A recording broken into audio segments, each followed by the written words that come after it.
times where, Allgo has been around for a long time, many, many years, almost, 27? He is one of the founders. Let's just say that. And we've had so many glorious times. We've fought the good fights, and we've had struggles, and we've had crisis, and we've had great days. Drama. It's all there, After 26 years, you accumulate a lot of history.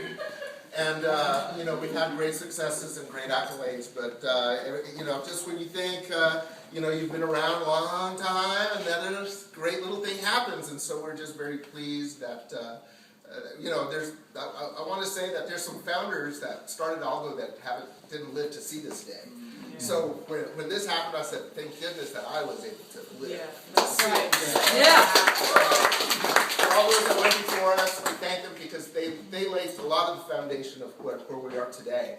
And so that makes things possible, like Mary's election, to, reinvigorate us, and remind us that we still have successes down the line. So anyway, want to welcome Mary. She's going to say a few words. She's our next, she's the representative-elect from District 75 in El Paso, my hometown. And the first woman to represent that district, so in many ways it's a great thing. So without further ado, Mary, please say hello to your supporters.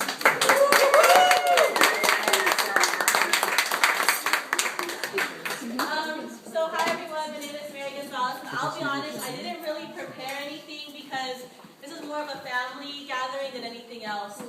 I think what's really ironic is I get to be the guest speaker or the guest of honor, but I look around the room and there's so many people who I love a lot and who are my mentors and who they don't even know it, but I'm their biggest fans. And so it's weird to be clapping for me when I'm clapping for you all in the inside. I'm honored to meet people who I've never met before, who I just look up to a lot because, y'all inspired me to be who I am. And so, we got it.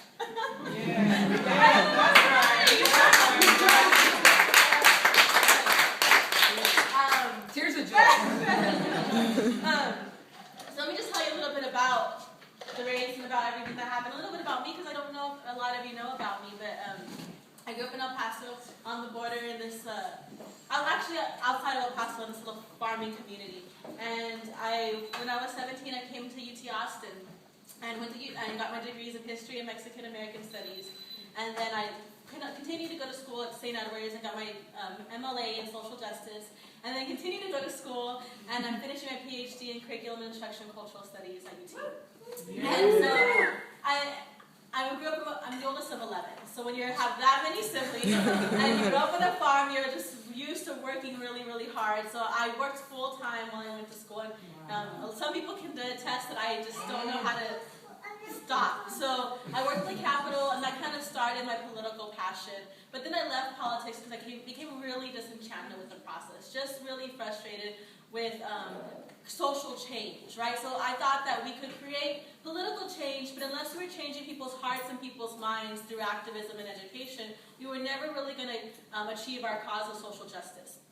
So I left the Capitol to go into education, to go into nonprofits, to do kind of this more grassroots work. And so if you would have asked me in November if I was going to be running for office, I would have said no. Like, it was never in any plan of myself in my life that I'd ever expected. But I got asked to help with the campaign, in my hometown. So what ended up happening is my mother got sick. And if you can imagine being the oldest of 11 when your mom gets sick and realizing you might now adopt 10 kids, there's a sudden fear. And so I decided I was going to start being back home a little bit more than I had previously been. And so while I was back home, I was helping with the campaigns, and I sat down with one of the candidates who happened to be my opponent now. And I asked him a lot of questions. And so I asked him, how do you feel about women's issues? And he's like, well, why don't you tell me the women's issue, and I'll tell you how I feel. I go, this is not Herman Cain and Libya. Like, this is not the answer to these questions. And so at that point, while it wasn't necessarily something that I had imagined for myself, myself, I did feel some sense of responsibility that someone had to run, someone who had a consciousness about the issues, considering what was happening at the legislature. And last legislative session, last legislative session, I remember feeling, being at the Capitol, staying up really late around voter ID and the budget and things like that, and feeling completely hopeless. And I know that having a fatalistic attitude is really problematic for those of us who are activists, and so I didn't want to feel hopeless anymore. I wanted to feel like I at least could do something.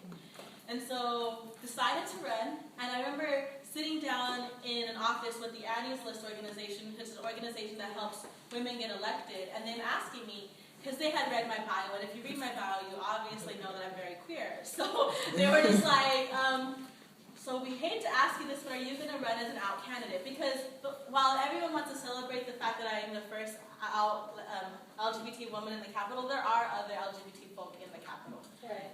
And they're just not out. And so, and I get it now, to be honest. Because I thought, like, of course, and those of you know me, of course I'm going to be out. I'm going to be me, I'm going to do what I want, la la, forget the world, la la. I didn't really think about it, right? I didn't really think about the damage and how hard it was going to be. I guess I just figured it was going to be easy to be out and easy. It was just going to be easy. And I guess right about March, the Dallas Voice writes an article, and all hell broke loose. And it just became the topic of the conversation. Forget that people in my district, didn't have water. Forget the fact that, 50% of a community in my district was below the federal poverty line. Forget any real thing that mattered. All anyone cared about was that I was queer identified and, oh my God, I had sex with women. Like, that's all anyone cared about. And it was so hard for people to move beyond that. And at that point, I figured we were going to lose. Like, that was it. The conversation was just stuck.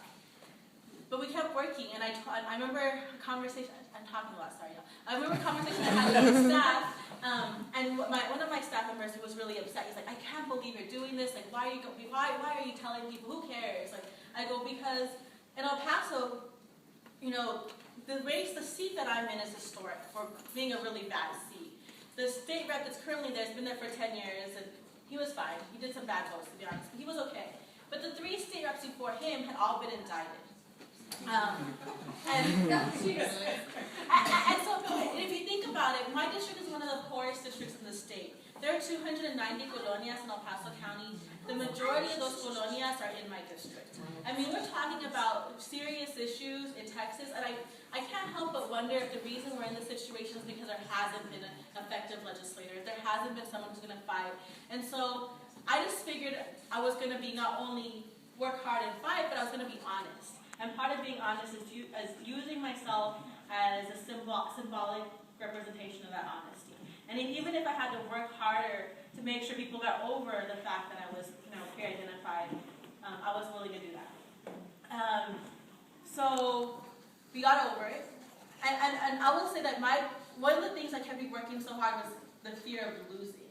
Not necessarily for me, because if I lost, okay, yay, I go back to my normal life, right? But if I lost, I was afraid that no one would ever come out. Like, because everything was in our favor. We had the most money, we had the most endorsements, but if we lost, then it would be like, well, even with everything on your side, being out was enough to lose an election.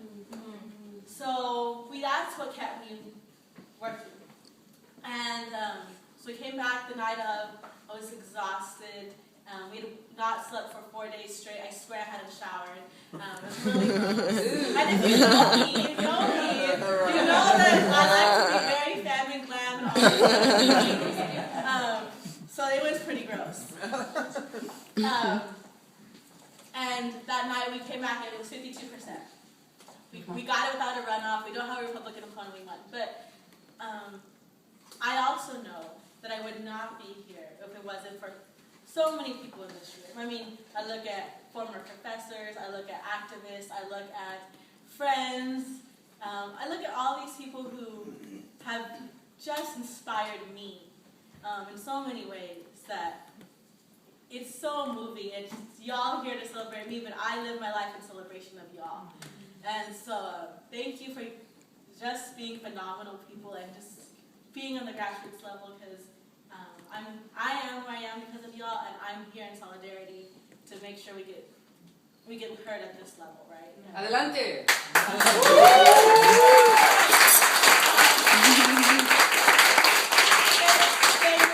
Shameless plug.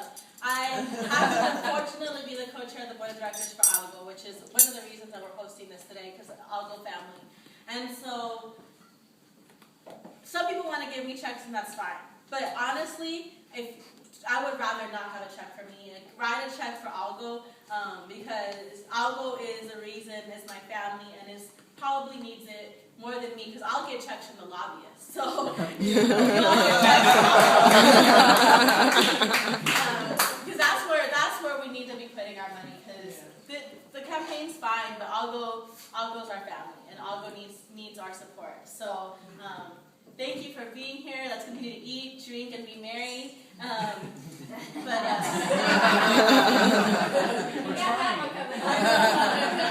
it really means a lot to me, and so yes. Thank you.